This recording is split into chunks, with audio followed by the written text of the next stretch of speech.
So may nagtatanong sa atin, no, kung bakit daw nasisira ang CDI. So ayun. Ang CDI na to ay battery drive, battery operated. So kung ano ba talaga ang dahilan ni battery drive na CDI na masira? Ano bang mga kadahilanan? So ako, si Dr. Purot, ang sasagot sa mga katanungan. So bago tayo magpatuloy, mga kapurutan dyan, huwag natin kalimutan, may nagpa-shoutout sa atin si Pastor Marlon Buaya Lakandula. Siya ay nagpastor sa Rose of Sharon Ministry sa Panglao. So shoutout sa iyo, Pastor Marlon. Sana mag-enjoy ka sa panunood.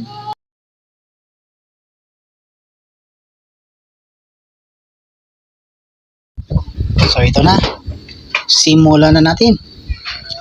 Ayan. So balik tayo sa tanong, no, bakit daw nasisira si CDI? So bago natin sasagutin, i-explain ko muna kung bakit nasisira si voltage regulator. Kasi pag nasira si voltage regulator, ito, nasisira si CDI. So yung unang tanong dapat, bakit nasisira si voltage regulator? Ang sagot dito, mga kapurot dyan, dalawa lang. Kung hindi overturns si stator coil, si battery ay sira na. Ganito doon, ganito yon. Kung overturns si stator coil ay papasa ng AC current sa ating voltage regulator. Si voltage regulator naman, papasa naman ng DC current or direct current patungo sa ating battery or sa CDI. Ayan. So dalawa lang ang reason. Overturns or sira si battery. Kung nakita nyo ang ating mga unang upload, kailangan ang out ni voltage regulator ay DC, direct current. Ayan. So dito naman tayo sa battery. Kung si battery ay sira na, tapos hindi siya dinisconnect or tinanggal sa motor or sa yung motor, ang kuryente na pinasa ni voltage regulator posibleng magsira sa kanya. Kasi ang battery ay meron siyang ground at meron siyang positive. So pag sira na siya, wala na siyang battery solution sa loob, magsi-short siya sa ilalim, kaya masisira ang ating voltage regulator. So ulitin natin, no? Unang rason, kung overturn si stator coil, hindi kaya ni voltage regulator, manginit siya hanggang sa masira ang kanyang diode. Hindi niya kaya magpalabas ng DC na kurente, kaya gumawa siya, maging AC siya. Pangalawa, kung bakit masisira si voltage regulator, battery. Kung sira na yung battery tapos hindi mo tinanggal, masisira si voltage regulator. Pag masisira na si voltage regulator, masisira naman ang ating CDI. Yon. Ayan. Kasi ang wiring nito, ang output ni voltage regulator, yan, may fuse pa yan. Fuse.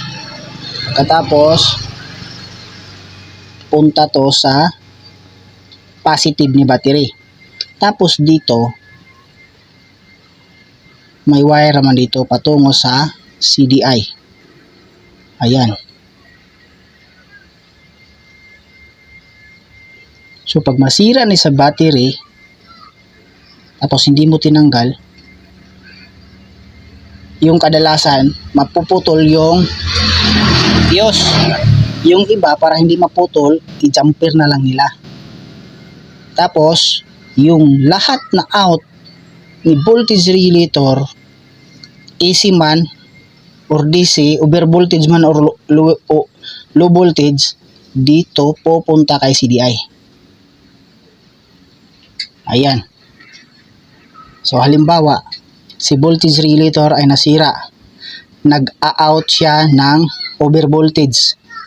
Nasa 20 volts. Ayan. Ang problema, ang kaya na lang niya ay 16 ni CDI. So, yari ang ating CDI. O kaya, mag-a-out siya ng AC. Si regulator. So, may papakita lang tayo, no? Itong CDI.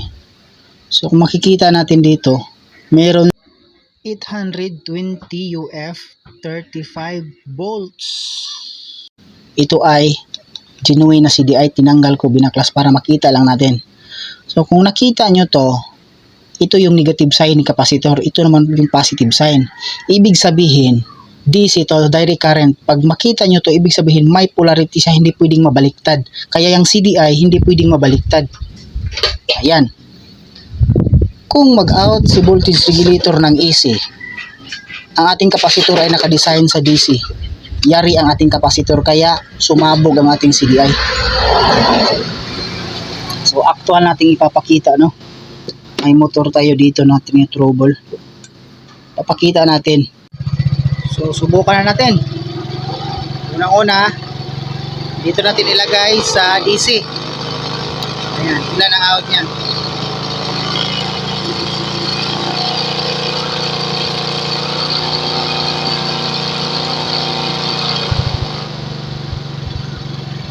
Yan. DC, may out lang siya na 2.85. Hindi umabot sa 3 volts. Yan, nasa DC. Subukan naman natin ang AC. Nasa 6. Yung kanina, nasa 2 or 3. Yan, 2 lang. 291, 92. Dito na tayo sa AC 6. So dapat si DC ito ay umabot sa 12 or 15. Pero umandar naman. Disadvantage nito, masisira ang ating CDI at masisira ang ating battery. Yan. Kaya may mga ibang motor na ayaw mag-andar kung walang battery. Kasi ang regulator niya ay sira na.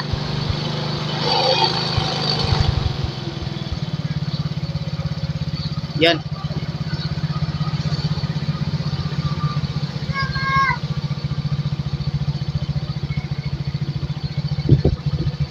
So, sira na ang kanyang voltage regulator. Pero umandar naman.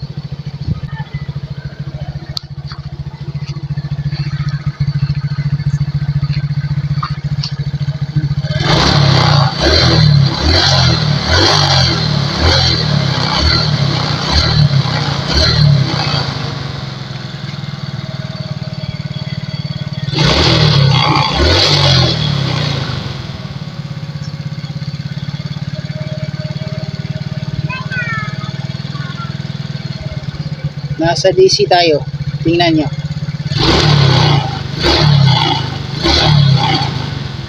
2 to 3 lang.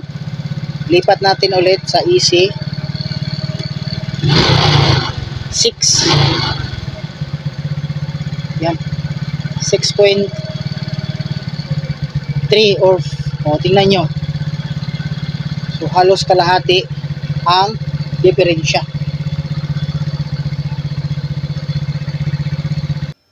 So kaya yung iba palit ng battery. Hindi nila alam, hindi nila namalayan na ang in-out na pala ni voltage regulator ay hindi na DC. AC na. Yung AC, hihigupin niya, manginginit yung battery mo. Tapos yung iba, mag-i-expand. Yung iba, ara ng sumabog. Palit ng palit. Tapos, yung iba, hindi umandar kung walang battery. Yon, may problema na ang yung voltage regulator. Yung in-out ni voltage regulator ay hindi na DC. So, masisira ang CDI mo, masisira ang battery mo. I-check nyo lang. Yun lang. Maraming salamat po mga kapurot dyan.